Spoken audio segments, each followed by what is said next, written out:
my name is Maddie and welcome to my channel. It feels so weird saying that because I haven't filmed a video in like 8 months, maybe even longer.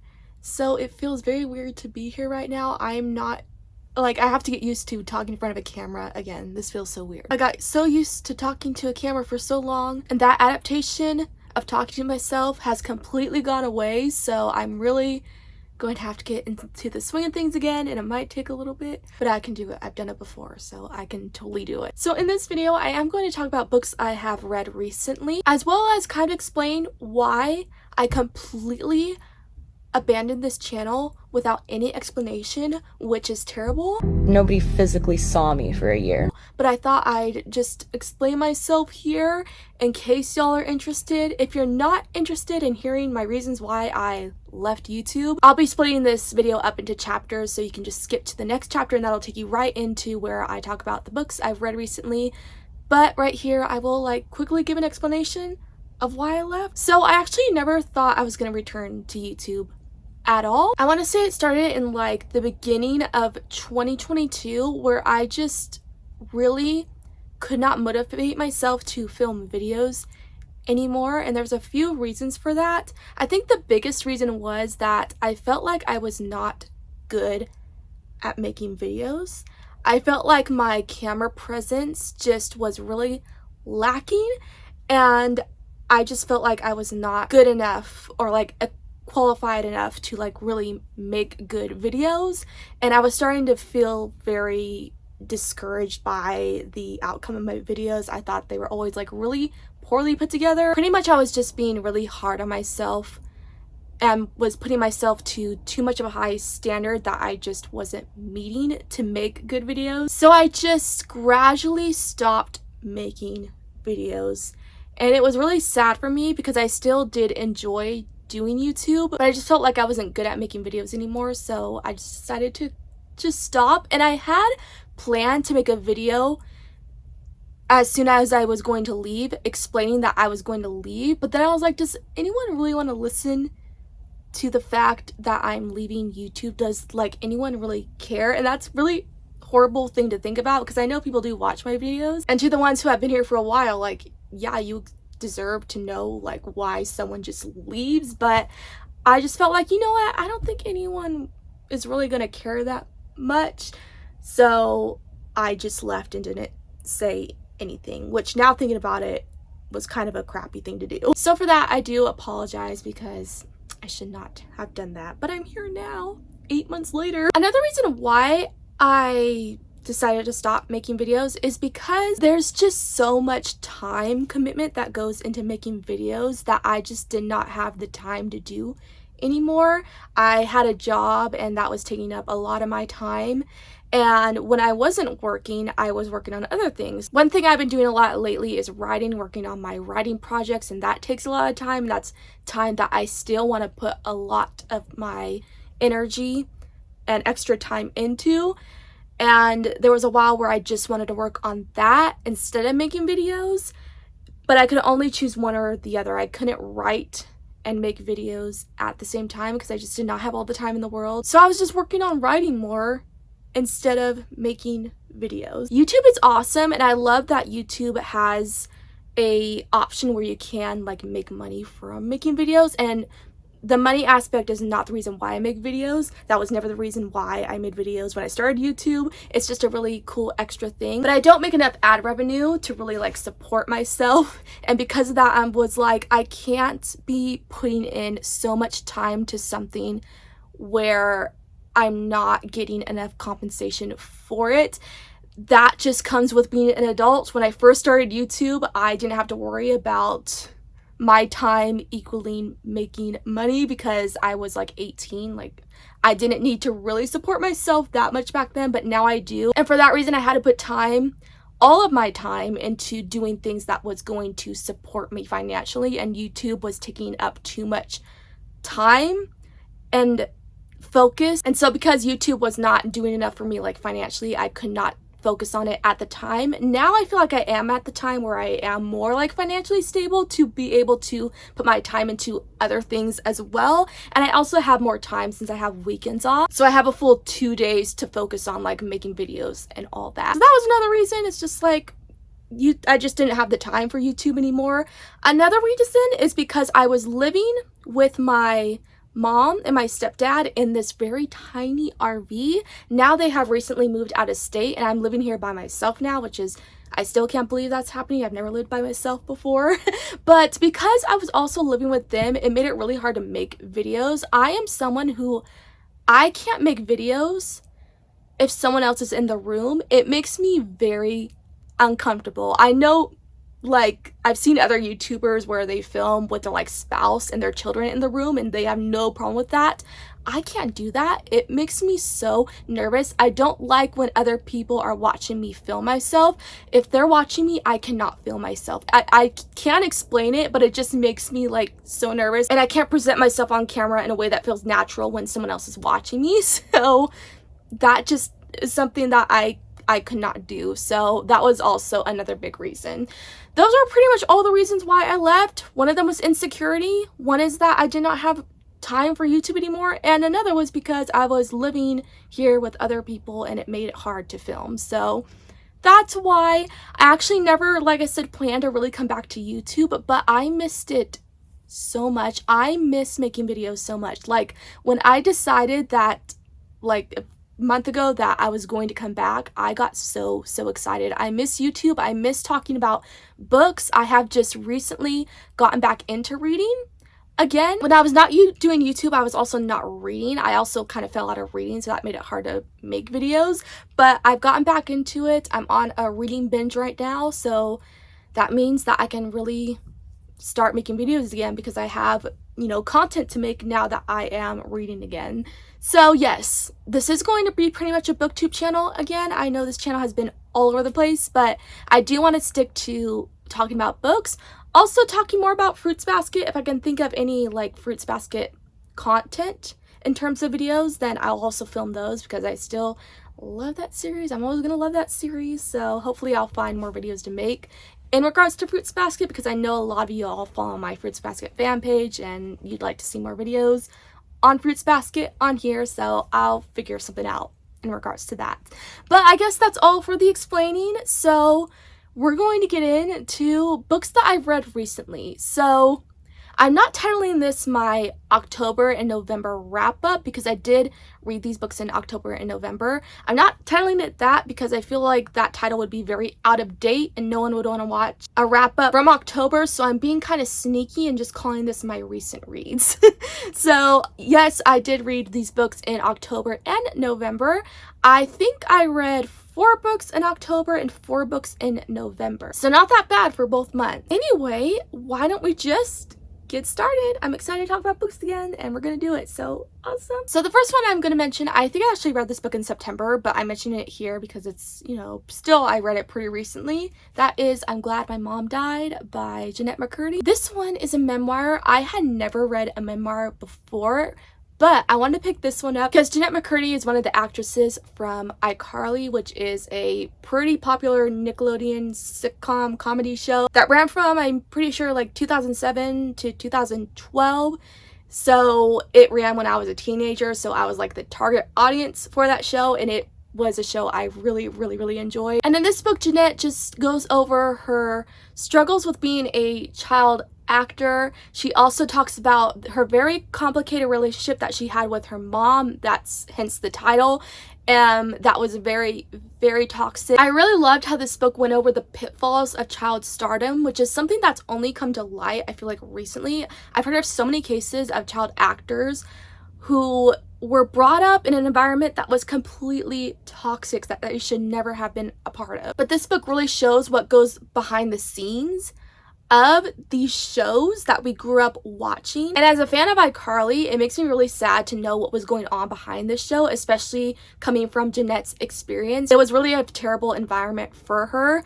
At the time, she was going through an eating disorder, which her mom actually kind of pushed her into. And behind the scenes of this show, she was actually dealing with this eating disorder and the repercussions of it. She also talks about who she deems like the creator, who is the creator for iCarly, which has so much has come to light about that guy and all the like disgusting things he's done with the child actors he's worked with. It's despicable. I can't believe, like, it hurts that I love a lot of the shows that he's created because he's proved to be such a terrible person. And Jeanette goes over like how he would bully her and how he would be so inappropriate with her. She actually brings to light how he would give the kids that he works with alcohol, which is terrible. Like, this guy has done so many terrible things to the kids that he's worked with, which it's just despicable. And I'm so sad to hear that she's had to deal with that. And like I said, she also goes over the relationship she had with her mother. So Jeanette, actually, this was really enlightening. She did not want to be an actress, but her mom pushed her into acting because that had been her dream as a child, and she wasn't able to be an actress because her parents wouldn't let her. So she pushed that onto Jeanette, but she never wanted to be an actress, but she was kind of forced into it, which was so crazy because I never thought that she never wanted to be an actress, because she's proven to be such a great actress on iCarly that I never would have thought that. So this book was just so interesting. Her life story is so incredible, and the way she grows throughout this book is amazing. I really like how this book reads like a novel. Like, of course, this is a nonfiction book. It tells her true life story, but it feels like you're reading a novel. It makes me really want to pick up more memoirs if they're in this kind of novel format, but about a person's real life story. I think that's so cool. So I love this. I love how much hype this book has gotten. It really deserves all the recognition it gets, and I gave it 5 stars. If you're into memoirs and if you love iCarly, if you were a fan of the show too, definitely pick this one up. I think you would really enjoy it. There are trigger warnings, of course, like I mentioned, eating disorders, that's a big topic in this one. Also abuse, sexual abuse especially, and also alcohol abuse, because that's something she also goes through. So just be aware of that. But yes, I would highly recommend it. And next, I reread a book. I reread a Colleen Hoover book, and that is It Ends With Us. I reread this in preparation for the sequel, which is It Starts With Us, because that had come out late 2022, so I really wanted to read that, but I wanted to read this to kind of refresh my memory on everything that happened in the first book. And I'm kind of trying to remember. I think I gave this 5 stars when it actually, no, I think I did give it 4 stars when I first read it. I gave it 4 stars upon reread too. I really do love this book. I don't think I love it as much as a lot of other people love it. I know this is a lot of people's favorite Colleen Hoover book. It's not my favorite, but I still really enjoy it. And whenever I talk about this book, I don't like to give too much on what it's about. I think it's best to go into this book with knowing very little of what it's about, but a surface level synopsis I can give is it follows Lily, and she meets this guy named Ryle that she initially really likes. There's a lot to him that she doesn't know, and she starts to like discover about him. So that's pretty much all I can give. She also has a friend named Atlas, who is her childhood friend, who comes back into her life, which makes her relationship with Ryle complicated because she had feelings for Atlas when they were younger. So those feelings kind of resurface, and yeah, that's all I would say about it. So I felt the same way about this book that I did upon a reread. A lot of the things I remember like not liking about the book, I also didn't like upon reread. What I don't love is that Ryle, you're supposed to kind of root for him in the beginning. You're supposed to like him, but right off the bat, I never liked this guy. I always thought he was really like sleazy and really creepy. Shortly after him and Lily first meet, he tells her that he wants to have sex with her, and I just think that's very creepy. Like, am I supposed to like this guy when he's creeping me out? Like, if guys said that to me, like when I barely know him, I would be out of there. Like, I would not want any part of that. And there is a kind of like a plot twist in this book. I guess I would call it a plot twist. And because I didn't like Ryle at first, that kind of made the plot twist not work on me. And I can't really explain a lot about that because spoilers, but it just made the twist not really hit me because I kind of predicted it. I love Atlas though. I had always loved Atlas. I really love the chapters with him and Lily together when they were teenagers. I think it's so sweet. At the time when they were teenagers, Atlas was actually homeless and Lily helps him get through it. She provides for him. She becomes his friend and eventually like they become lovers, and it's so sweet. I love them. I love them together. I was always rooting for them. The main theme of this book is so impactful, and I love how the theme was inspired by something that Colleen Hoover went through. I think that is so cool how she weaved in her personal experiences with this book, and the theme of this book will like really make you think about the subject matter, which I love. It gives a really unique take on this subject matter that you just don't really think about in regards to it. Trigger warnings for abuse with this book, so if that's not something you want to read about, then beware of that. But I do think this book does deserve the hype that it gets. Even though it's not my favorite, I do still really love this book. The ending always gets me. The last few pages make me cry, so this one is a real tearjerker. This next one, I forgot that I owned this book. I had an ebook copy of it too, so I read the ebook and I completely forgot that I owned the physical copy until I found it recently, and I was like, oh, I actually own this book, which I'm probably going to get rid of it soon because this was just like a mediocre book. That is Under Rose-Tainted Skies by Louise Gournall. This book had been on my radar to read for a long time. I think it came out in 2017 and it was on my TBR then, and I still hadn't gotten to it.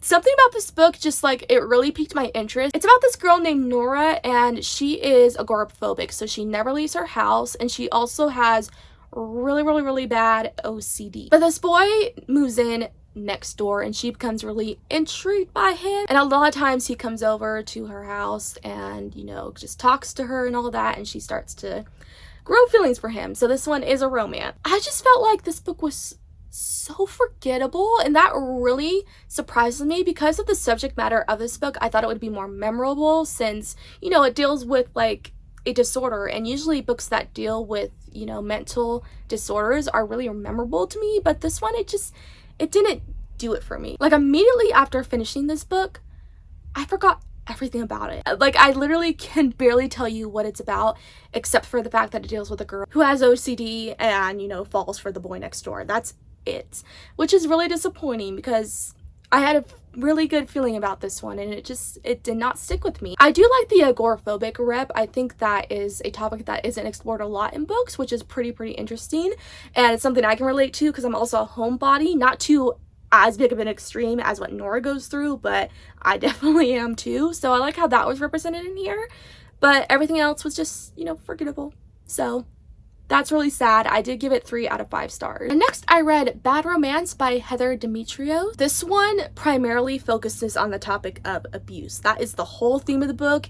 It's from the beginning to the end. So obviously if you are not a fan of reading about abuse, then you want to stay far away from this one. I would not recommend it if that's something you are not into, but I really enjoyed this one. So this one follows Grace, and she falls for this guy named Gavin, and they hit it off great right away. He's like the perfect guy for her, everything she's wanted in a partner, but gradually over time he starts to show who he really is, and basically their relationship falls apart because he becomes very toxic, and Grace has a hard time cutting herself off from him because she is in love with him, and so it deals with her struggles dealing with being in an abusive relationship. I did like how gradual of a process it was for Gavin to start off as someone who is sweet into someone who is like incredibly toxic. It was frustrating because Grace kept making excuses to be with him,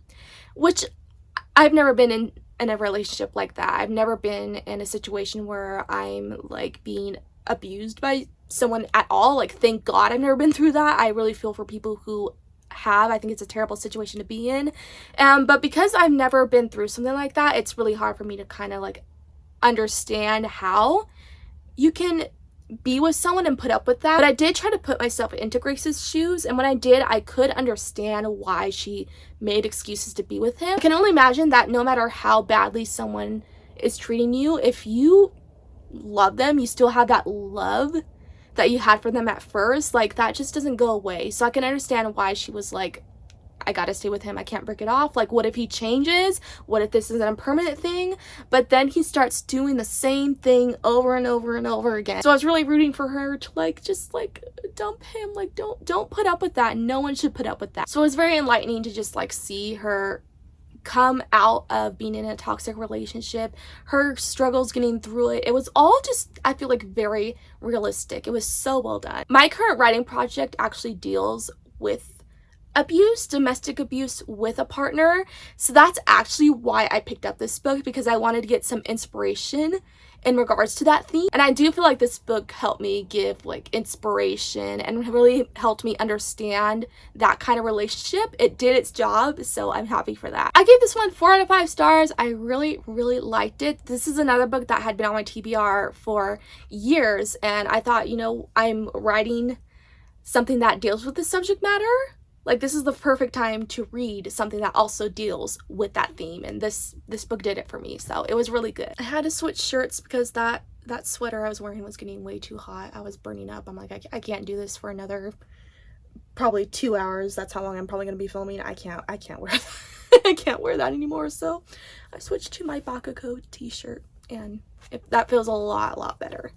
Now I feel comfortable. So now we're going into the books that I read in November. Like I said in the beginning, I read 4 books in November. The first one I read was another memoir. I was really motivated to pick up another memoir after Jennette McCurdy's memoir was so good. So I actually picked up a memoir by another Nickelodeon star, and that is Happy People Are Annoying by Josh Peck. And if you don't know, Josh was one of the main actors from the show Drake and Josh, which also ran on Nickelodeon in the 2000s. I actually loved Drake and Josh more than I loved iCarly. I still will rewatch Drake and Josh to this day. I'll just put on random episodes and still get a kick out of it. I don't know, I've always really loved that show. So because of my love for that show, I really wanted to pick up this book. And this one also goes through the pitfalls of child stardom, just like I'm Glad My Mom Died did. What I found so fascinating about this book is that Josh was such a prominent actor in Drake and Josh. He was so notable in that role that I would have thought that it would have been so easy for him to get roles after that show, but it was actually incredibly hard for him because he specifically was a child actor. And I do feel like it's kind of true that child actors sometimes are not taken seriously. And because he was not taken seriously as an actor, because he grew up as a child actor, it was really hard for him to get serious roles. Like, he wanted big roles that were more like serious roles and less comedic. He couldn't really step his foot into that. He goes over how he tried a few times, but it just didn't work out. He wasn't seen as really worthy of having those roles, which is really sad, because unlike Jennette in I'm Glad My Mom Died, Josh loved being an actor. That's something he always wanted to do, and so he really wanted to keep being an actor, but he just couldn't because it wasn't taken seriously as an actor. And I thought that was so interesting and just something I never would have thought would have happened. It's a very interesting that he actually didn't get a lot of like leftover revenue from Drake and Josh. I always thought these child actor stars would just like be continuously rich from being on these shows, but he actually pretty much got nothing after leaving the show, which is crazy because he's one of the main actors of the show. You would think he would still be getting revenue from the show, but he doesn't get a lot. That is crazy. Like, how ridiculous is that? It blows my mind that you can leave these shows and just kind of like be left to dust and not financially stable. That is insane. Another thing, like prominent thing in this book, is he goes over his struggles with his weight, which is something I can so relate to as someone who, you know, is overweight. And he also talks about his struggles with food addiction, which is something I have struggled with before and I kind of still do. Like, I love to eat way too much. So I could really relate to him in that regard. And it was really inspiring to hear how he overcame his food addiction and also, you know, how he was motivated to lose weight. That's something that I can really take to heart. That was actually probably one of the biggest things I loved about this book. How he overcame his self-image issues and how he gained more confidence in himself and the way he looked. I thought that was very inspiring. The biggest problem I did have with this book is that the events are not linear at all. The thing I loved, like I mentioned in I'm Glad My Mom Died, is that the way Jennette told her story, it felt like you were reading a novel. In this one, it didn't feel that way at all, because the events in which that unfold in this book are not linear. Points that were brought up in the beginning of the book would be brought up again and again and again when it's like, we've already gone over that, like why do we need to go over it again? And the overall tone of this book felt like less like you were reading a novel, more like you were reading nonfiction. So that was kind of the thing I didn't really love about it, and I couldn't help comparing it to I'm Glad My Mom Died, because that was another memoir I read recently, and I just felt like that book did much more better story-wise, whereas this one just felt like I said, you're just reading nonfiction. But I still really enjoyed this book. I gave it 4 out of 5 stars. There's trigger warnings for weight. If you don't like reading content that has to do with weight specifically, then I recommend not to read this one. It also goes over drug abuse, alcohol abuse, so just be aware of those things. But it's another memoir that I'd recommend to pick up. So that's 2 memoirs I've read recently when I was not a person who read memoirs before, so that's kind of cool. Then I reread another Colleen Hoover book, and that is November 9. So I'm making it a thing where I'm going to read this book every November 9th, because how could you not? Because it's called November 9, and I'm silly like that. So I read this on November 9th. I didn't finish it on November 9th, but I started it on November 9th. And this book I loved as much as I did the first time. This one follows Fallon and Ben, and they meet and they have a connection right off the bat. But the thing is that Fallon is moving from LA to New York to pursue her dream to be a Broadway actress. So she is not going to be in LA, and Ben is in LA, so they cannot be together. And Ben is actually a novelist, and he needs inspiration in order to write a romance novel.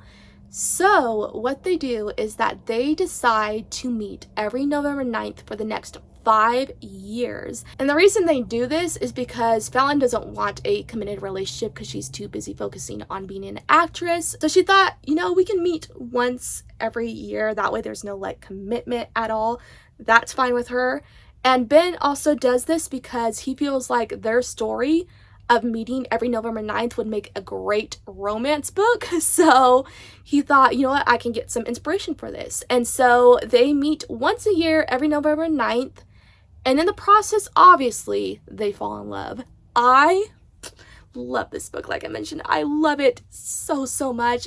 It is one of my favorite books of all time. Definitely one of my top favorite Colleen Hoover books. I just love Fallon and Ben so, so much. It's crazy because they barely see each other throughout this book. They only meet once a year, but still their connection is so strong right from the beginning that it doesn't feel like insta-love, even though it should feel like insta-love. They just have such great chemistry together that just works. And as their romance progresses, you just feel for it more and more and more, and you start to feel like really sad whenever they have to leave after their day on November 9th, when they have to go home, go their separate ways, and can't see each other for a whole another year. I wanted to be like, guys, just forget about this deal, just be together. I get their reasons why they won't, but it's just like, I just wanted them to be together already and not go without speaking to each other for an entire year. Like, that's so, so crazy. But they still kept their connection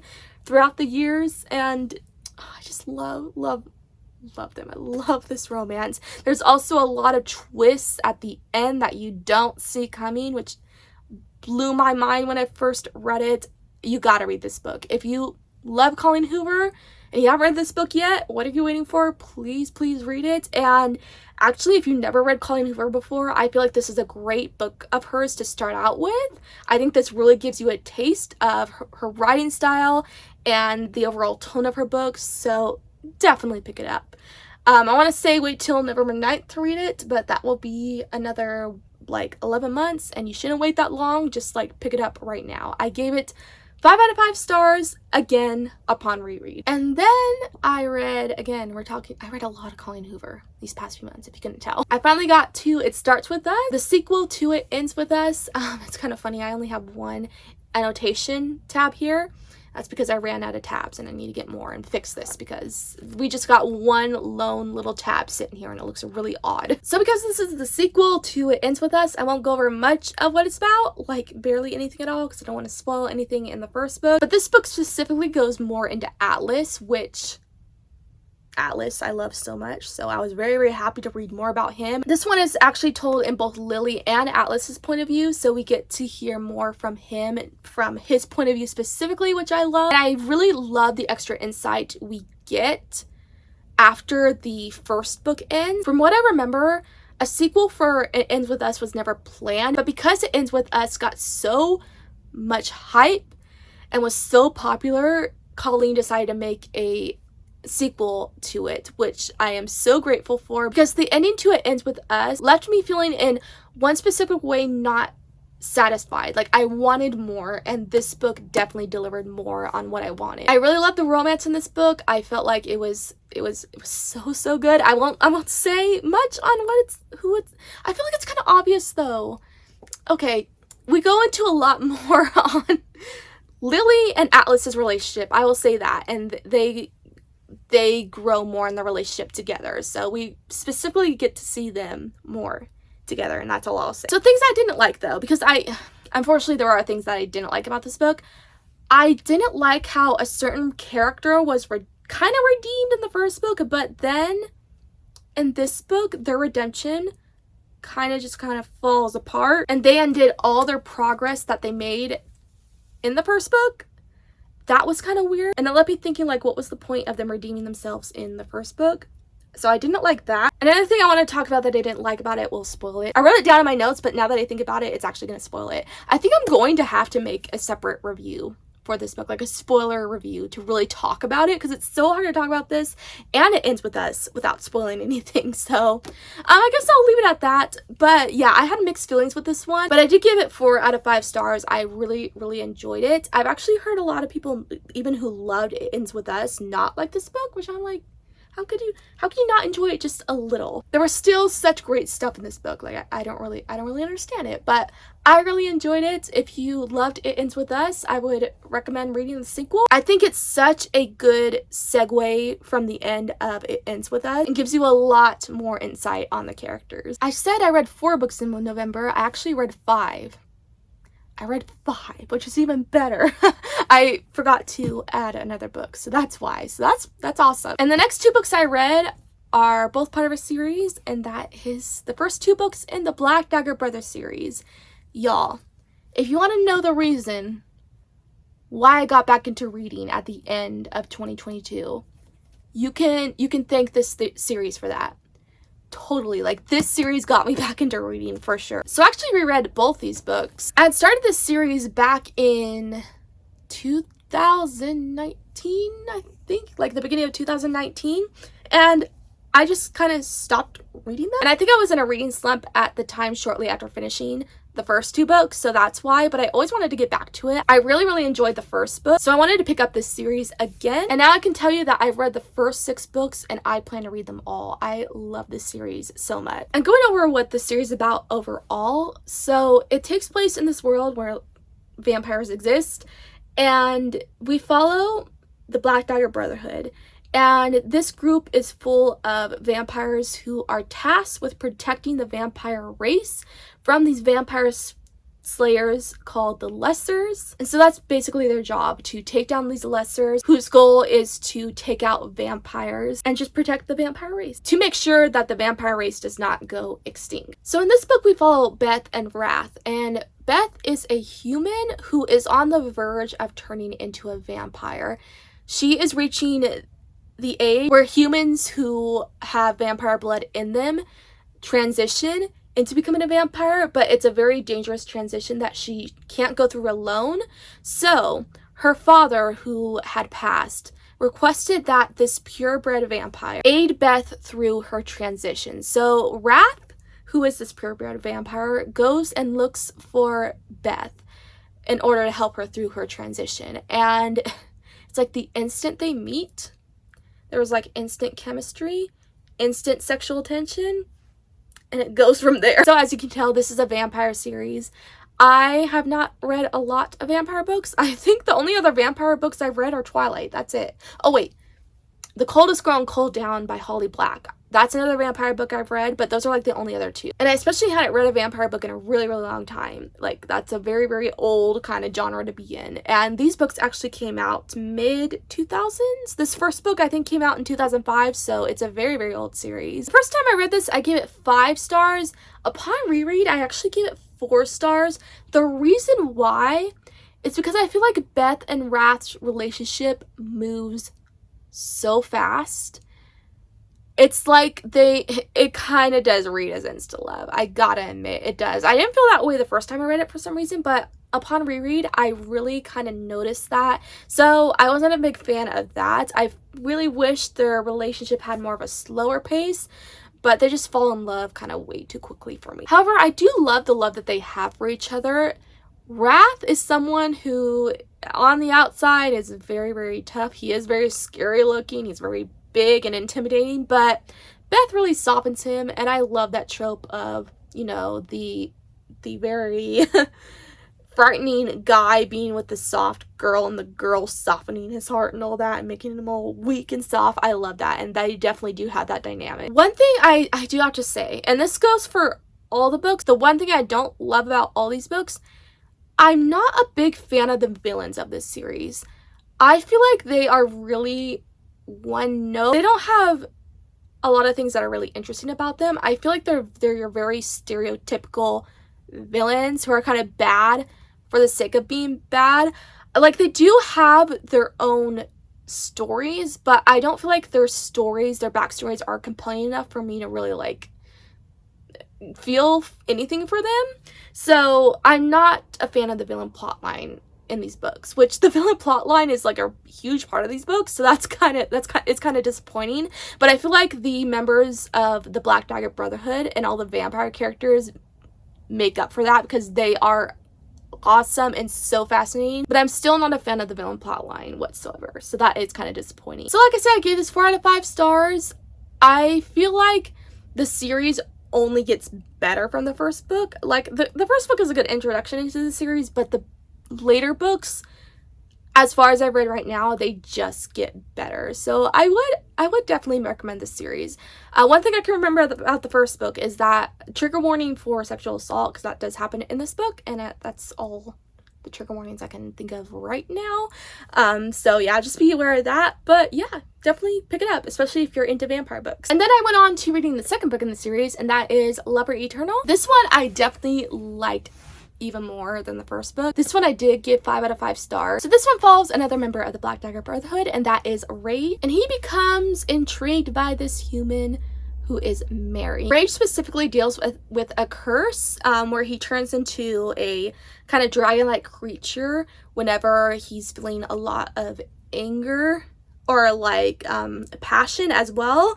That will come out, and so that's something he deals with. It's something he doesn't like about himself at all, which is, you know, completely understandable. I would not want to turn into a beast, but he does fall in love with Mary, which makes it really hard because she is a human. So Goodreads actually says I read this book, but before going into my reread, I remembered nothing about this book. Like, I don't even remember really. I kind of remember picking it up, but I remembered absolutely nothing that happened in this book, which is so weird because, you know, upon reread, I'm giving it 5 out of 5 stars. Like, how could I not remember it anything before rereading it, since I loved it on reread? I'm thinking, you know, maybe I might have started this and not finished it, because I do remember picking up this book, but I remember nothing about it. It's really, really, really weird.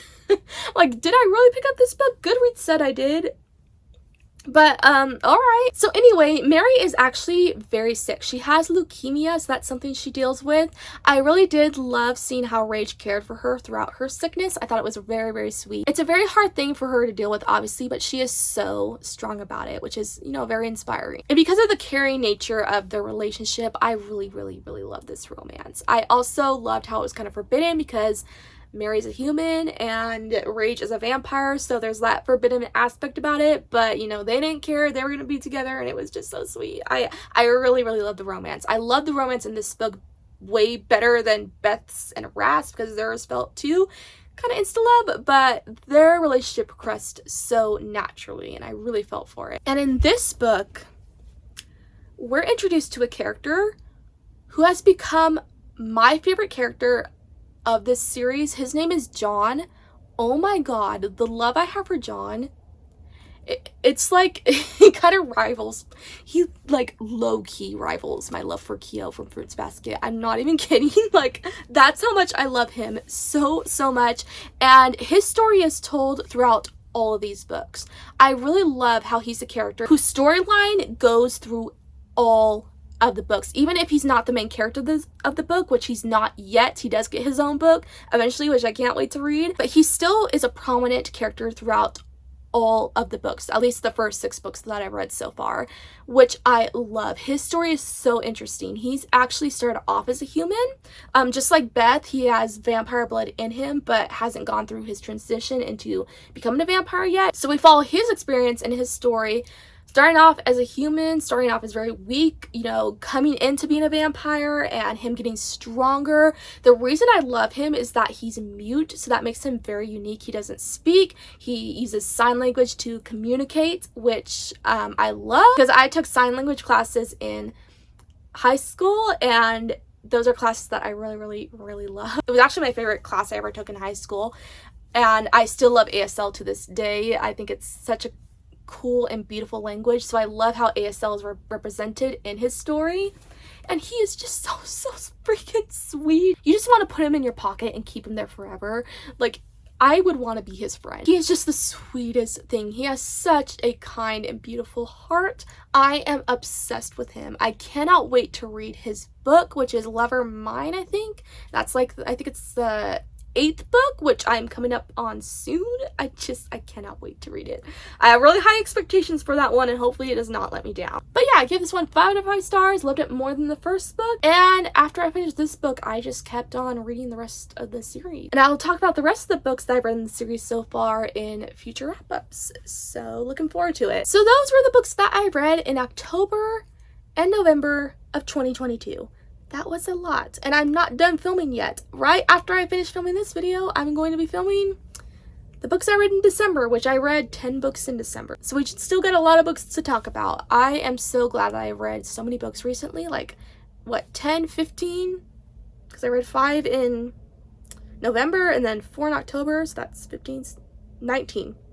19 books I've read in the past 3 months. That is pretty good. So I will definitely be back with more videos. I got a lot of plans for videos to make, so I'm definitely not going away. I'm going to stay and make this work. I really want to keep on making videos. I missed making videos, like I said, so I'm not going anywhere. I'm gonna stay, and hopefully it'll be good. So thank you guys so much for watching this video. If you liked it, definitely like the video. If you liked it enough to subscribe, please subscribe, because I will be making more videos. And I guess that's it. I will see y'all later. Bye.